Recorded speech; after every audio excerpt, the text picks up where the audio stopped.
Okay, very good morning. तो today topic is concentration term या concentration. आज का हमारा टॉपिक है कंसंट्रेशन।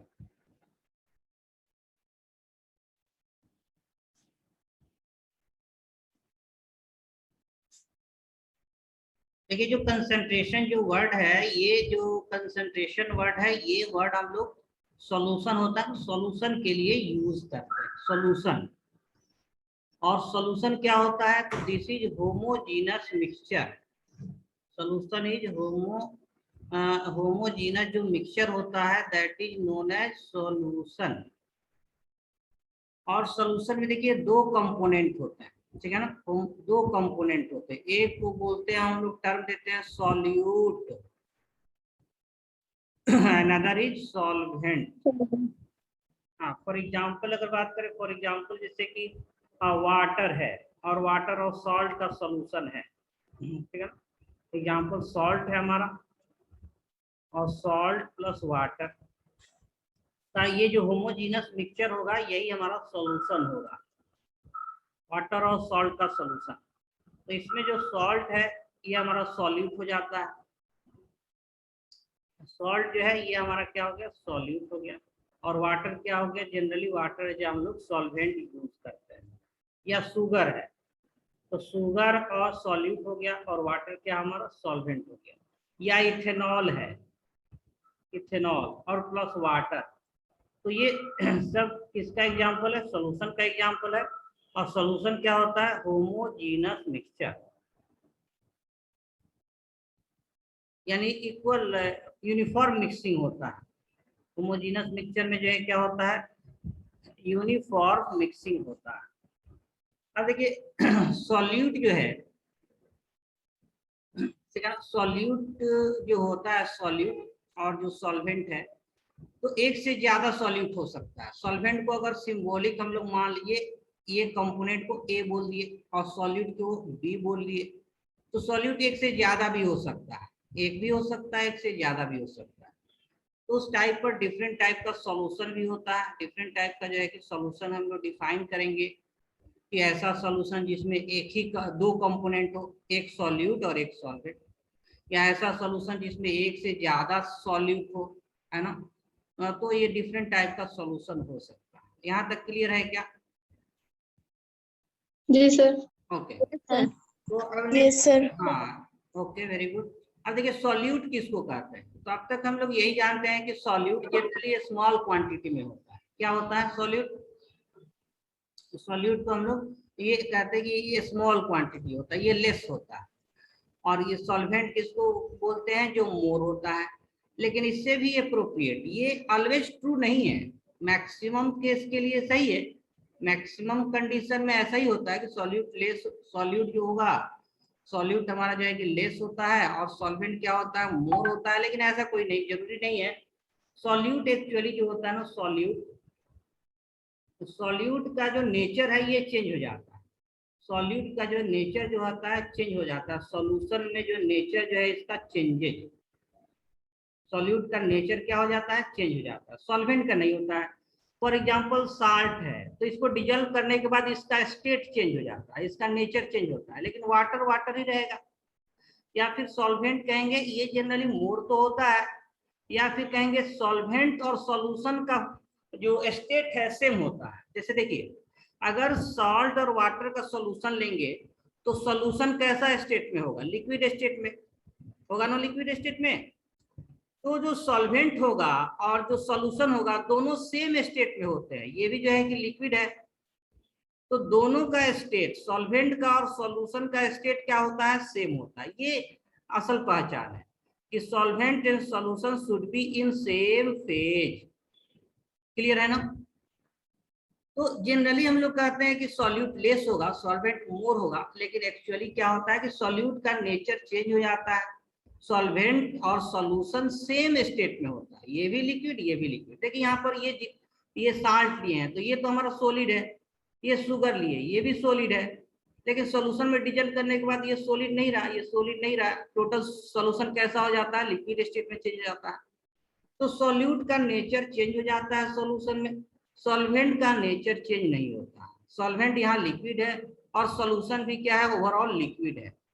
तो यहाँ तक हम लोग समझ लिए कि जो सॉल्यूशन कंसंट्रेशन जो टर्म है, कंसंट्रेशन टर्म है, ये सॉल्यूशन के टर्म में हम लोग यूज करते हैं। और सॉल्यूशन क्या होता है एक्चुअली, कि एक इसमें दो कंपोनेंट होते हैं, एक सॉल्वेंट होता है और इसमें अगर ऐड करते हैं हम लोग, साल्ट ऐड करते या शुगर ऐड करते, तो this is known as a solution. तो सॉल्यूशन में दो पार्ट होगा। या सॉल्यूशन जो होता है ये made of solute plus solvent. Solute और सॉल्वेंट जो है मिलकर क्या बनाते हैं, सॉल्यूशन बनाते हैं। तो this is all about basic कि जो कंसंट्रेशन टर्म है सॉल्यूशन से रिलेटेड होता है। सॉल्यूशन में दो पार्ट होते हैं, कंपोनेंट होते हैं, सॉल्यूट और सॉल्वेंट होते हैं। सॉल्यूट जो कि लेस होता है और इसका नेचर चेंज कर जाता है। सॉल्वेंट जो है जनरली मोर होता है और ये सेम स्टेट में होता है जिस स्टेट में सॉल्यूशन होता है, दोनों लिक्विड स्टेट में हो गए। ये सब एग्जांपल हो गया किसका, सॉल्यूशन का। Salt plus water, sugar plus water, ethanol plus water, ये होमोजीनस मिक्सचर का एग्जांपल होता है। और ये हमारा क्या हो गया, सॉल्यूशन हो गया जिसमें सॉल्यूट भी है और सॉल्वेंट भी है। और सॉल्यूशन क्या होता है, दो कंपोनेंट का होता है, it is a combination of solute and solvent. तो इसमें सारा चीज क्लियर है ना? Yes sir. ओके सर, ये फर्स्ट पेज है and now we move to second page.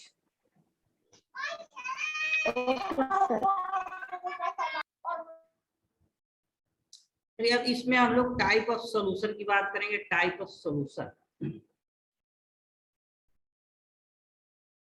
देखिए जो टाइप ऑफ सॉल्यूशन है, टाइप ऑफ सॉल्यूशन, तो डिफरेंट बेसिस पर, on the basis of different criteria, different basis different criteria के according हम लोग डिफरेंट टाइप का सॉल्यूशन जो है डिफाइन करते हैं। जैसे एक टाइप हम लोग लेते हैं, टाइप ऑफ सॉल्यूशन जो है वन इज नोन है जो है कि dilute and concentrated solution. One is dilute and concentrated solution. Dilute and concentrated, ये टर्म सुना है, कंसंट्रेटेड। तो ये जो डाइल्यूट एंड कंसंट्रेटेड जो सॉल्यूशन है,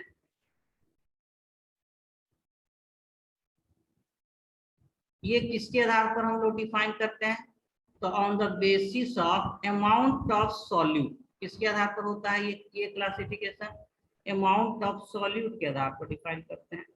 अमाउंट ऑफ सॉल्यूट कम है या ज्यादा है, बहुत कम है या ज्यादा है, इसके आधार पर डाइल्यूट और कंसंट्रेटेड को हम लोग डिफाइन करते हैं। इसको और हम लोग एग्जांपल से समझेंगे थोड़ा सा। देखिए उसी तरह सेकेंड टाइप का जो सॉल्यूशन है, एक कहते हैं saturated solution, saturated and unsaturated solution, ये भी टाइप्स है। अनसैचुरेटेड सॉल्यूशन, अनसैचुरेटेड सॉल्यूशन ये किसके आधार पर डिफाइन करते हैं, ये सॉल्युबिलिटी के आधार पर। किसके आधार पर, सॉल्युबिलिटी के आधार पर, सॉल्युबिलिटी के बेसिस पर डिफाइन करते हैं कि किस हर सॉल्वेंट का अपना पावर होता है, कैपेसिटी होता है कि कितना डिजॉल्व करेगा। अगर उसके कैपेसिटी के हिसाब से है तो सैचुरेटेड होता है, अगर कम है तो अनसैचुरेटेड होता है। इसको और डिफाइन करेंगे हम। थर्ड जो टाइप डिफाइन करेंगे लोग, कंपोनेंट के आधार पर, कितने कंपोनेंट है।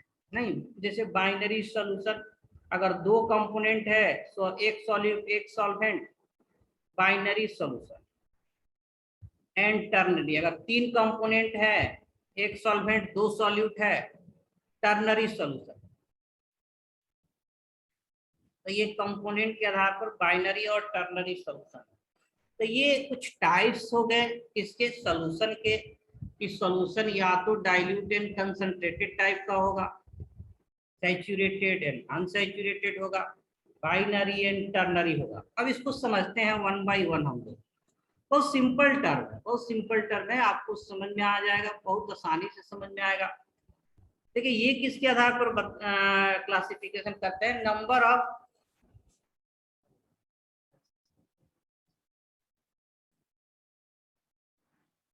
ओके, तो जो बाइनरी एंड टर्नरी सॉल्यूशन है that is based on number of component of solution. इसमें क्या देखते हैं, नंबर ऑफ कंपोनेंट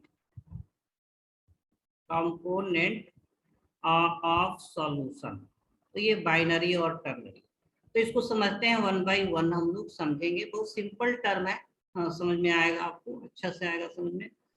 तो ये क्या है कि इस पहले ये देखते हैं कि कंपोनेंट के आधार पर जो क्लासिफिकेशन है, अगर सॉल्यूशन में दो ही कंपोनेंट है, एक सॉल्यूट है और एक सॉल्वेंट है, तो इसको बाइनरी कहेंगे। अगर सॉल्यूशन में तीन कंपोनेंट है, एक सॉल्वेंट है और दो सॉल्यूट है, ठीक है ना, दो सॉल्यूट है, तो ए जो है कि हम लोग क्या मान लिए, ए सॉल्वेंट मान लेते हैं। ऐसा कुछ जो है कि नहीं, तीन कंपोनेंट है और इसमें जो ए है, नहीं ए हमारा ये क्या है, सॉल्वेंट है, सॉल्वेंट है, और बी और सी क्या है हमारा, सॉल्यूट हो गया, सॉल्यूट हो गया। तो ये टर्नरी सॉल्यूशन कहेंगे। और बाइनरी में दो ही होगा, एक सॉल्वेंट होगा और एक क्या हो जाएगा, सॉल्यूट होगा, ठीक है ना। तो इसको हम लोग बाइनरी टर्नरी सॉल्यूशन कहते हैं। तो यहाँ तक लिख लीजिए, नेक्स्ट पेज में थोड़ा सा इसको वन बाय वन करके समझ लेते हैं। नेक्स्ट पेज मूव करें। Okay sir. हाँ, ओके सर। Okay sir. देखिए ये कह रहे थे कि जैसे कि बाइनरी सॉल्यूशन की बात करेंगे, बाइनरी इसमें दो कंपोनेंट होगा। बाइनरी जो सॉल्यूशन है इसमें टू कंपोनेंट है। फॉर एग्जांपल मान लीजिए सॉल्ट है और सॉल्ट में जो है कि वाटर है, तो इसमें दो कंपोनेंट है। नहीं, बाइनरी सॉल्यूशन में कितने कंपोनेंट हो गए, टू कंपोनेंट, एक सॉल्यूट और एक सॉल्वेंट हो गया। और टर्नरी सॉल्यूशन की बात करें, इसमें तीन कंपोनेंट टर्नरी सॉल्यूशन। तो जो टर्नरी सॉल्यूशन है, मान लीजिए सॉल्ट है और फिर क्या इसमें शुगर भी ऐड कर सकते हैं और प्लस इसमें वाटर भी ऐड कर सकते हैं, है ना, तीनों हो गया। तो ये इसमें ये सॉल्वेंट हो गया, यहाँ वाटर सॉल्वेंट हो गया और इसमें दो सॉल्यूट हो गया। तो टोटल इसमें तीन कंपोनेंट है, इसमें टोटल दो कंपोनेंट है, इसमें टोटल तीन कंपोनेंट है, तो इसको टर्नरी सॉल्यूशन कहेंगे। ऐसे ही चार कंपोनेंट होगा, क्वाटरनरी सॉल्यूशन जो है। अगर फोर कंपोनेंट लेंगे तो क्वाटरनरी। तो बस ये टर्म है, इससे क्वेश्चन कोई खास नहीं, बस वर्ड का मीनिंग ध्यान आना चाहिए। तो ये हम लोग समझ गए बाइनरी, टर्नरी और क्वाटरनरी सॉल्यूशन, ठीक है ना। नेक्स्ट हम लोग बात करेंगे डाइल्यूट एंड कंसंट्रेटेड सॉल्यूशन क्या होता है। Dilute and concentrated solution next page में।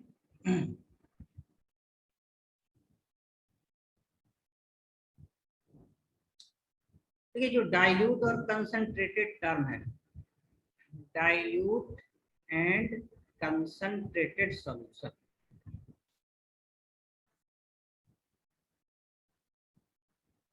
ठीक है। जो डाइल्यूट सॉल्यूशन है ना, डाइल्यूट जो टर्म है, डाइल्यूट सॉल्यूशन, ये किसके लिए यूज करते हैं, जब सॉल्यूट बहुत कम होता है, सॉल्यूट जो है लेस देन सॉल्वेंट, सॉल्वेंट ज्यादा होता है, सॉल्यूट कम होता है, इसको डाइल्यूट सॉल्यूशन कहते हैं। आइडियली ऐसा कहते हैं कि ऐसा सॉल्यूशन जिसमें सॉल्यूट का जो अमाउंट है ये लेस देन 5% अगर है, सॉल्यूट कितना है, अगर लेस देन 5% है, तो इसको आइडियल डाइल्यूट सॉल्यूशन कहते हैं, आइडियल डाइल्यूट सॉल्यूशन कहते हैं। यानी कि ये एक्चुअल प्योर डाइल्यूट सॉल्यूशन होता है जब सॉल्यूट का अमाउंट 5% से भी कम है।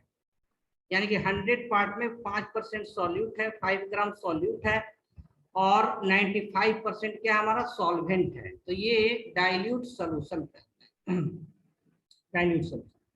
और कंसंट्रेटेड सॉल्यूशन किसको कहेंगे, कंसंट्रेटेड, जिसमें सॉल्यूट ज्यादा होता है, सॉल्यूट का अमाउंट जो है कि ज्यादा हो किससे, सॉल्वेंट से। यानी कि इसमें जो सॉल्यूट होगा ये 50 ग्रेटर देन 50%, 50% से ज्यादा होता है, तो इसको हम लोग कंसंट्रेटेड सॉल्यूशन कहते हैं। Greater than equal to 50%, greater than equal to 50% है, दिस इज है कंसंट्रेटेड सॉल्यूशन। एग्जांपल से समझते हैं, एग्जांपल लेंगे कि 98% एक्वस सॉल्यूशन वाटर के साथ, एक्वस मतलब वाटर के साथ, एक्वस अगर सॉल्यूशन है, aqueous solution of sulphuric acid, तो ये 50 से ज्यादा हो गया है ना, 50 से ज्यादा, तो दिस इज ये कौन सा सोल्यूशन होगा, बताइए कौन सा सोल्यूशन होगा?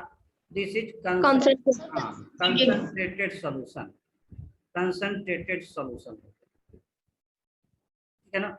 और फिर अगर कहें कि dilute solution of acetic acid, dilute solution of acetic acid दिया हुआ है, तो परसेंटेज दे भी सकता है, या फिर कहेंगे इसमें जो एसिटिक एसिड है, एसिटिक एसिड है वो कितना है, एसिटिक एसिड लेस देन 5% है, ऐसा कर सकते हैं। तो जो सॉल्यूट का अमाउंट 5% से कम हो वो डाइल्यूट सोल्यूशन में आ जाता है, और ग्रेटर देन इक्वल टू 50% हो तो दिस इज कंसंट्रेटेड सोल्यूशन।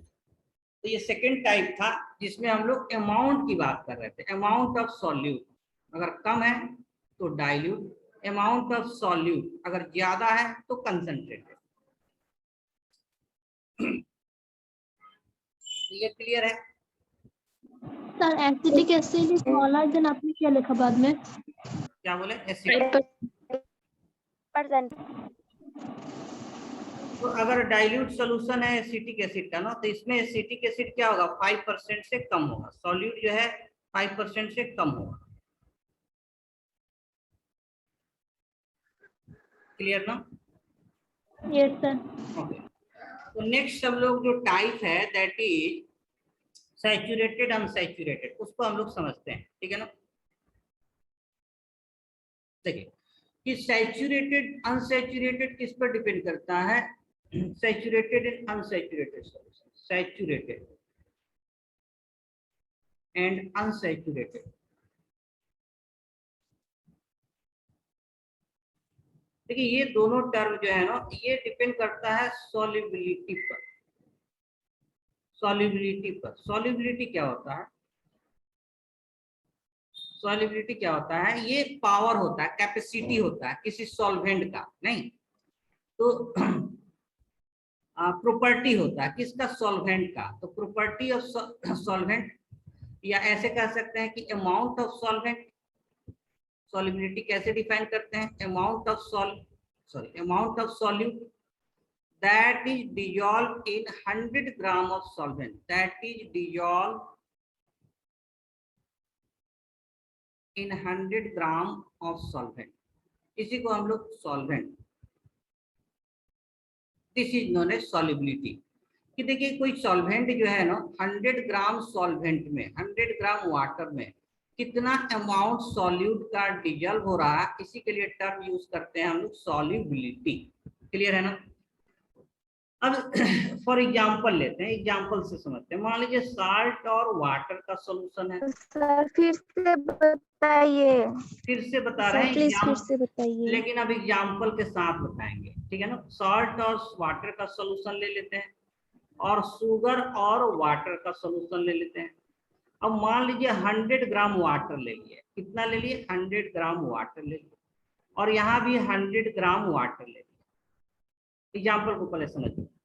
अब देखिए 100 ग्राम अगर वाटर है, सॉल्वेंट है, कितना है, 100 ग्राम अगर वाटर या सॉल्वेंट है, 100 ग्राम वाटर या सॉल्वेंट है। अब बताइए इसमें सॉल्ट भी डिजॉल्व कर रहे हैं, एक बीकर है जिसमें 100 ग्राम वाटर ले लिए, नहीं 100 ग्राम क्या ले लिए, वाटर ले लिए, 100 ग्राम वाटर ले लिए। एक और बीकर है, इसमें भी जो है कि 100 ग्राम ऑफ वाटर हम लोग डिजॉल्व कर लिए, 100 ग्राम वाटर, 100 ग्राम वाटर ले, और एक में डिजॉल्व कर रहे हैं सॉल्ट को, एक में किसको डिजॉल्व कर रहे हैं, सॉल्ट को डिजॉल्व कर रहे हैं, सॉल्ट को डिजॉल्व कर रहे हैं। तो देखिए इसमें ये कह रहे थे कि इसमें मान लीजिए सॉल्ट ले लिए, सॉल्ट को हम लोग रेड से दिखा सकते हैं, रेड सर आपने यहाँ पे सॉल्युबिलिटी वो क्या लिखा है, amount of solute that is dissolve in 100 gram of मतलब वो, ठीक है ना, amount of solute that is dissolve in 100 gram of solvent. तो इसी का हम लोग एग्जांपल से समझना है, एग्जांपल से समझना है। एग्जांपल से ये समझे कि देखिए यहाँ भी 100 ग्राम वाटर ले लिए, 100 ग्राम क्या ले लिए, वाटर ले लिए, और इसमें भी क्या है, 100 ग्राम वाटर ले लिए। क्लियर है? अब इसमें फर्स्ट वाले में हम सॉल्ट को डिजॉल्व कर रहे हैं, किसको डिजॉल्व कर रहे हैं, सॉल्ट को डिजॉल्व कर रहे हैं। और सेकंड वाले में हम लोग को डिजॉल्व करना है, इसको शुगर को डिजॉल्व करना है। तो शुगर ले लिए, शुगर का पार्टिकल ले लिए, शुगर का पार्टिकल ले लिए। अब आपको ये बताना है कि 100 ग्राम वाटर में कौन ज्यादा सॉल्युबल होगा, सॉल्ट की शुगर। आपको अपने सेंस से बताना है, एक्सपीरियंस से बताना है। सॉल्ट। कौन आसानी से डिजॉल्व हो जाता है, सॉल्ट डिजॉल्व हो जाता है। सही बात है। तो कहेंगे वेरी गुड, वेरी गुड। तो इसमें हम ये कहेंगे कि सॉल्ट का जो सॉल्युबिलिटी है, यानी कि सॉल्युबिलिटी जो होगा, सॉल्युबिलिटी सॉल्ट का ज्यादा होता है शुगर से। मतलब ये कि सॉल्ट का अमाउंट ज्यादा डिजॉल्व होगा। मान लेते हैं, हमको नहीं मालूम है, मान लेते हैं कि अगर ये 10 ग्राम डिजॉल्व हो रहा है तो ये 5 ग्राम डिजॉल्व हो रहा है। तो कहेंगे सॉल्ट का सॉल्युबिलिटी क्या है, ज्यादा है। किससे, शुगर से।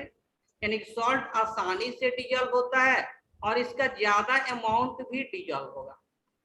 शुगर आसानी से डिजॉल्व नहीं होता है, उसको मिक्स करना होता है और उसका अमाउंट भी कम डिजॉल्व होता है।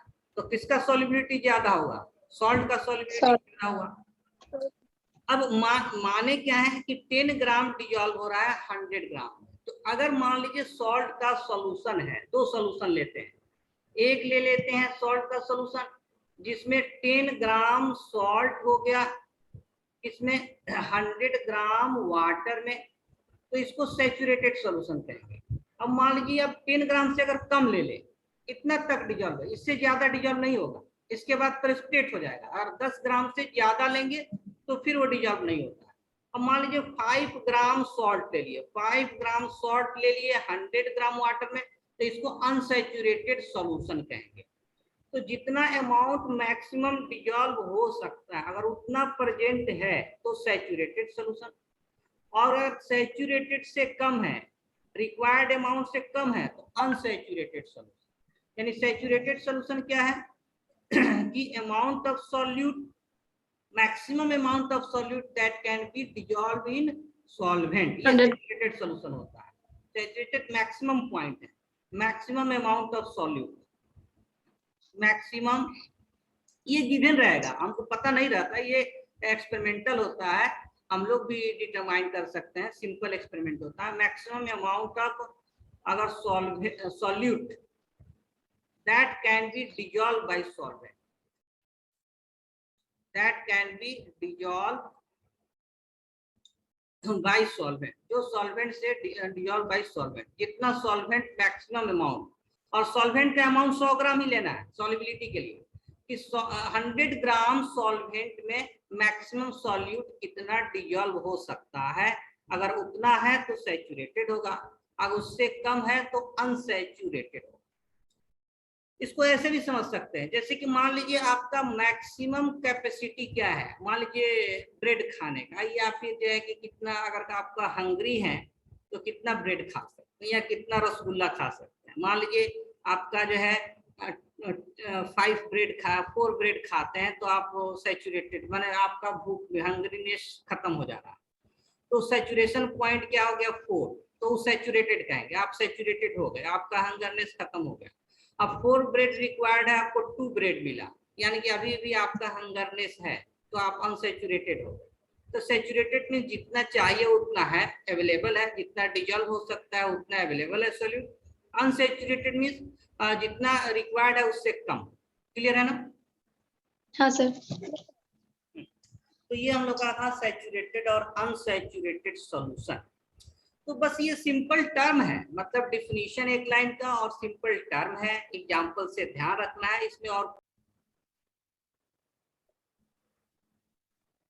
ओके, तो इस टॉपिक में जो अब तक जो कुछ टर्म थे, इम्पोर्टेंट टर्म, ये हम लोग डिफाइन किए कि जो सॉल्यूशन होता है, व्हाट इज सॉल्यूशन, तो नथिंग, कॉम्बिनेशन ऑफ सॉल्यूट और सॉल्वेंट होता है।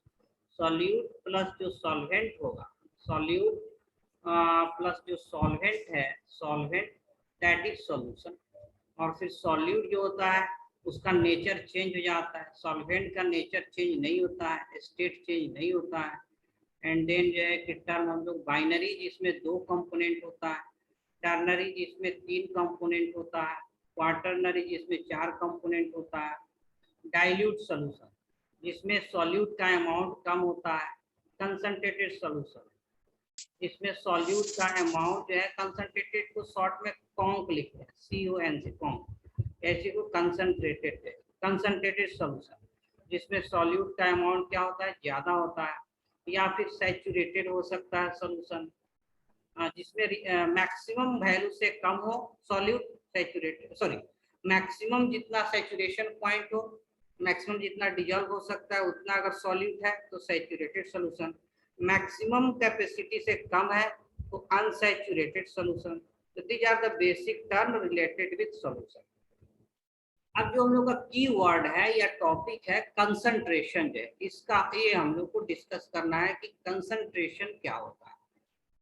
तो देखिए जो कंसंट्रेशन टर्म है, कंसंट्रेशन और कंसंट्रेशन टर्म क्या होता है कि ये रेशियो होता है। What is this? This is the ratio.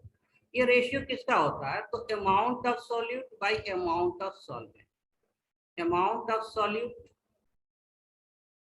Bye amount of solvent, amount of solvent. और ये जो रेशियो होता है ना सॉल्यूट और सॉल्वेंट का, ये जो रेशियो होता है सॉल्यूट और सॉल्वेंट का, इसी रेशियो को हम लोग कंसंट्रेशन नाम देते हैं, कंसंट्रेशन। इसी पैरामीटर को हम लोग, इसी क्वांटिटी को कंसंट्रेशन हम लोग नाम देते हैं। तो concentration is nothing ratio of amount of solute to amount of solvent, ठीक है ना। तो what is concentration? Concentration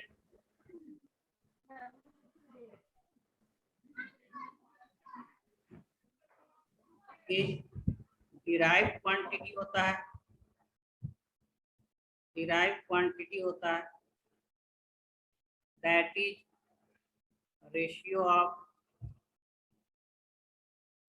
of amount of solute, amount of solute to that of solvent. Solute और सॉल्वेंट का क्या होता है? जो अमाउंट है सॉल्यूट का और जो अमाउंट है सॉल्वेंट का, इसका रेशियो जो होता है, this is known as concentration.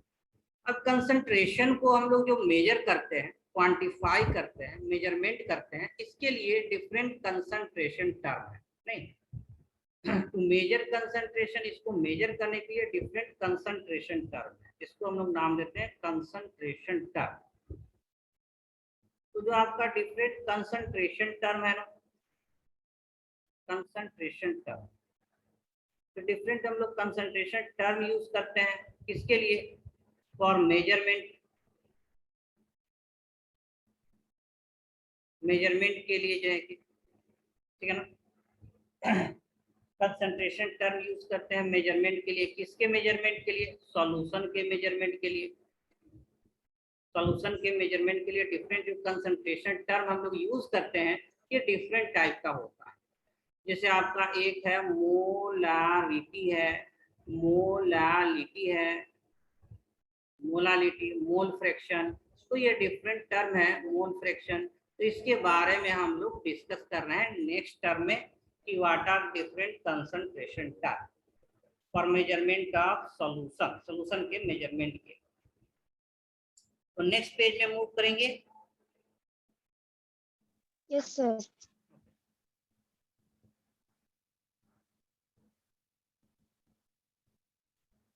Okay, तो देखिए डिफरेंट जो कंसंट्रेशन टर्म है, कौन कौन से कंसंट्रेशन टर्म हम लोग पढ़ना है, और यही मेन टॉपिक है जहां से क्वेश्चन बनते हैं आपके। डिफरेंट जो कंसंट्रेशन टर्म है,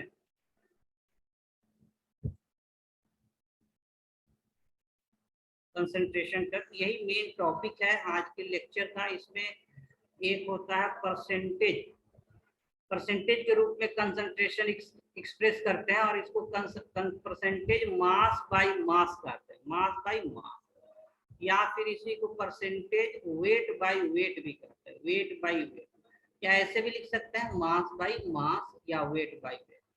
दूसरा एक कंसंट्रेशन टर्म है परसेंटेज के रूप में मास बाय वॉल्यूम। फिर थर्ड कंसंट्रेशन टर्म है वॉल्यूम बाय वॉल्यूम। मतलब ये कि फर्स्ट वाला सॉल्यूट को रिप्रेजेंट करता है, सेकेंड वाला सॉल्वेंट को रिप्रेजेंट करता है, यानी कि दोनों का अमाउंट किसमें एक्सप्रेस कर रहे हैं? मास के टर्म। यहाँ सॉल्यूट ग्राम में है और मास सॉल्वेंट वॉल्यूम में है, ml में होता है। यहाँ दोनों टर्म वॉल्यूम में यूज करते हैं। वैसे ही और टर्म है मोलारिटी। मोलारिटी को कैपिटल M से डिनोट करते हैं। वैसे एक टर्म है मोलालिटी। मोलालिटी को स्मॉल m से डिनोट करते हैं। वैसे नेक्स्ट टर्म है मोल फ्रैक्शन। मोल फ्रैक्शन को सिंबल ऐसे होता है, इसको साई पढ़ते हैं, पी साइलेंट होता है, साई से डिनोट करते हैं। फिर वैसे ही ppm, इसका फुल फॉर्म होता है पार्ट पर मिलियन। पार्ट सर साई का सिंबल थोड़ा दिखाइए ना फिर से, कैसे करते हैं सिंबल साई? साई का x की तरह होगा, ऐसे ऐसे x की तरह क्रॉस लेते हैं, पार्ट्स पर मिलियन। फिर 8 नंबर में है पार्ट्स पर बिलियन। इसका फुल फॉर्म होता है पार्ट्स पर बिलियन, मिलियन और बिलियन। फिर से एक कंसंट्रेशन टर्म है नॉर्मलिटी। नहीं, 9 नंबर में जो है क्या हमारा नॉर्मलिटी, या फिर एक कंसंट्रेशन टर्म होता है ग्राम पर लीटर, ये भी होता है ग्राम पर लीटर। तो ये डिफरेंट कंसंट्रेशन टर्म है, इसी के बारे में 1 बाय 1 हम लोग पढ़ेंगे। और यहाँ से 2-3 टाइप का क्वेश्चन बन जाता है। एक तो इसमें आपको डिफिनीशन होता है, सबके लिए डिफिनीशन है, डिफिनीशन जानना है। डिफिनीशन के बाद एक क्वेश्चन यहाँ से बनता है कि यूनिट क्या होगा इसका। हाँ, मोल पर केजी, मोल पर लीटर। सर नंबर 10 क्या लिखा? नंबर 10 है ग्राम पर लीटर। Okay sir.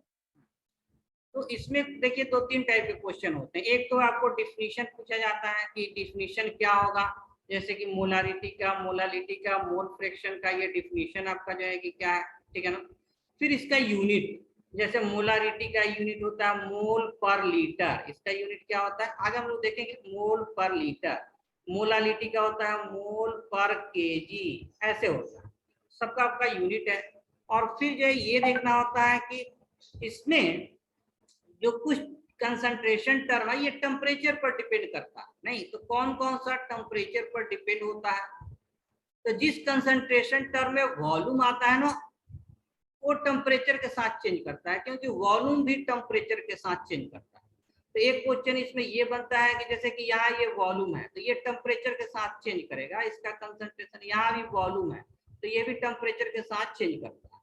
और लास्ट टाइप का जो क्वेश्चन इससे न्यूमेरिकल बनता है, जो फॉर्मूला होता है, फॉर्मूला से रिलेटेड जो क्वेश्चन है न्यूमेरिकल्स है, ये 4 टाइप से क्वेश्चन इसमें बनते हैं। तो 1 बाय 1 हम लोग करके जो है सबको देखेंगे, सबका डिफिनीशन डिफाइन करेंगे, फिर यूनिट क्या है, टेम्परेचर पर डिपेंड करेगा या नहीं, या इसका करस्पॉन्डिंग फार्मूला, डिफरेंट फार्मूला क्या है, जहां से क्वेश्चन हम लोग सॉल्व करेंगे। क्लियर है ना यहाँ तक? Anything to ask? Okay, yes sir. तो इसमें जो फर्स्ट वाला है इसको बस 2 मिनट लेगा, ये आज हम लोग कवर कर ले रहे हैं। बाकी नेक्स्ट क्लास में ये सारे टॉपिक भी कवर हो जाएंगे।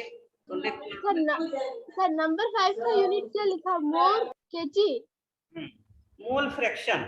5 में मोलालिटी, मोलालिटी। तो उसका यूनिट क्या लिखा आपने? मोल बाय केजी या ये क्या है? मोल बाय ग्राम। केजी है, ग्राम वो हम लोग पढ़ेंगे, बस ऐसे ही एग्जांपल बता रहे थे। मोल पर केजी है, मोल पर केजी ले, केजी ये पर लीटर ऐसा है, वो सब पढ़ेंगे 1 बाय 1 सबको पढ़ना है। क्योंकि ये तीनों थोड़ा सा सिंपल है, एक साथ हो जाएगा, इसको डिस्कस कर लेते हैं, फिर नेक्स्ट क्लास में बाकी हम लोग डिस्कस कर सकते हैं। चलिए नेक्स्ट पेज पर देखिए, जो परसेंटेज है ये तीनों एक ही टाइप का है, परसेंटेज मास बाय मास, या फिर इसी कहते हैं परसेंटेज वेट बाय वेट, और सेकंड क्या था परसेंटेज मास बाय वॉल्यूम, और थर्ड जो है परसेंटेज वॉल्यूम बाय वॉल्यूम। मतलब ये कि जैसे फर्स्ट है कि जो सॉल्यूट है ये भी ग्राम में होगा, और सॉल्वेंट जो है ये भी ग्राम में हम लोग लेते हैं, सॉल्वेंट भी ग्राम में। यहाँ पर सॉल्यूट ग्राम में होगा, सॉल्वेंट किस में होगा, ml में होगा।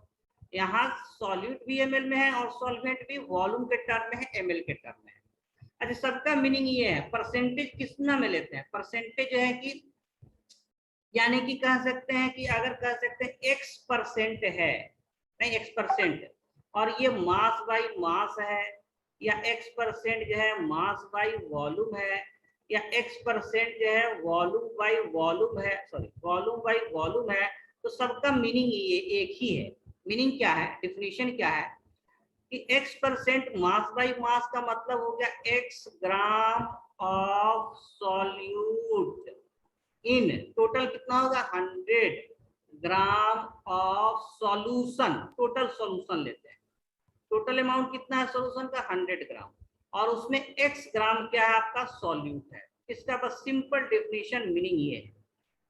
अगर मास बाई वॉल्यूम है, देखिए सेकंड वाला अगर मास बाई वॉल्यूम है तो इसका भी मीनिंग यही है कि ये मास लेना है, यानी कि ग्राम में लेना है, तो x gram of solute in 100 ml यहाँ लेना होगा, ml ऑफ सॉल्यूशन। पूरा सॉल्यूशन कितना अमाउंट है 100 ml है, तो इसको मास बाई वॉल्यूम कहेंगे। अगर वॉल्यूम बाई वॉल्यूम है तो दोनों ml में लेंगे, दोनों वॉल्यूम में लेंगे, यानी कि सॉल्यूट भी ml में है और सॉल्वेंट भी ml में है, यानी x ml of solute in 100 ml of solution। Clear है ना? Yes sir. अब example to the point example देंगे तो आज का लेक्चर यही हम लोग का खत्म होगा। देखिए एग्जाम्पल लेते हैं, फॉर एग्जाम्पल जो है एग्जाम्पल बात करें कि 10% mass by mass aqueous solution of aqueous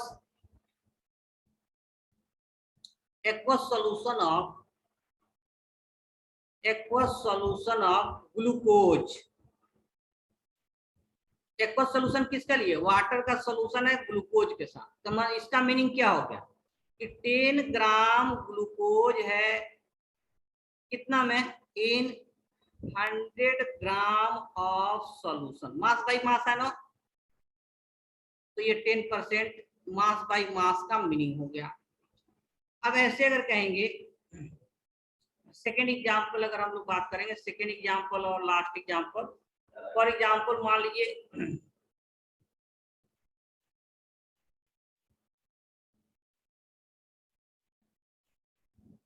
for example second वाला एग्जाम्पल और लास्ट एग्जाम्पल कह रहे हैं कि 10% मास बाई वॉल्यूम अगर है solution of ethanol, aqueous solution of ethanol, इसका मीनिंग क्या है कि 10 ग्राम इथेनॉल है इन 100 ml ऑफ सॉल्यूशन। बस इसका यही सिंपल मीनिंग है। अब ठीक है ना, सिंपल मीनिंग ये है। अब देखिए इसमें अगर यूनिट की बात करें, यूनिट क्या है, यूनिट क्या है, तो थोड़ा सा एक पेज में बस 1 मिनट में खत्म करेंगे, नेक्स्ट पेज में ले ले। हाँ सर। हाँ हाँ सर। यूनिट की अगर बात करें या डिफिनीशन की, तो पहला क्या था, परसेंटेज मास बाई मास, यानी कि gram of solute, gram of solute in 100 gram of solvent, 100 gram of solution, ये हो गया इसका। तो यूनिट क्या हो गया इसका, ये डिफिनीशन हो गया, ग्राम पर 100 ग्राम ऑफ सॉल्यूशन। या फिर जो है कि मास बाई वॉल्यूम है तो इसमें ग्राम पर 100 ml ऑफ सॉल्यूशन, ये इसका यूनिट हो गया। थर्ड क्या है, वॉल्यूम बाई वॉल्यूम है तो ml पर 100 ml ऑफ सॉल्यूशन, तो ये इसका यूनिट हो गया। अच्छा ये बता रहे थे कि कौन टेम्परेचर पर डिपेंड करेगा, कौन टेम्परेचर के साथ चेंज होगा। देखिए इसमें वॉल्यूम है ना टर्म, वॉल्यूम टर्म है तो ये टेम्परेचर पर डिपेंड करेगा। इसमें भी वॉल्यूम टर्म है, ये भी टेम्परेचर पर डिपेंड करेगा, ये भी टेम्परेचर पर डिपेंड करेगा, टेम्परेचर से साथ चेंज करेगा। लेकिन इसमें वॉल्यूम नहीं है तो ये टेम्परेचर पर डिपेंड नहीं करेगा, ये इंडिपेंडेंट है टेम्परेचर के, टेम्परेचर के साथ चेंज नहीं होगा, इंडिपेंडेंट ऑफ टेम्परेचर। तो यही आज का जो है कि हम लोग का लेक्चर था, डिस्कशन था। नेक्स्ट क्लास में जो रेस्ट ऑफ कंसंट्रेशन टर्म है जो कि इम्पोर्टेंट भी है, molarity, molality, mole fraction, normality, parts per billion, parts per billion, तो सारे डिस्कस करेंगे। आज के लिए इतना ही, okay, thank you. Thank you sir. Okay, Thank you, sir. Thank you, sir. Bye, sir. Welcome.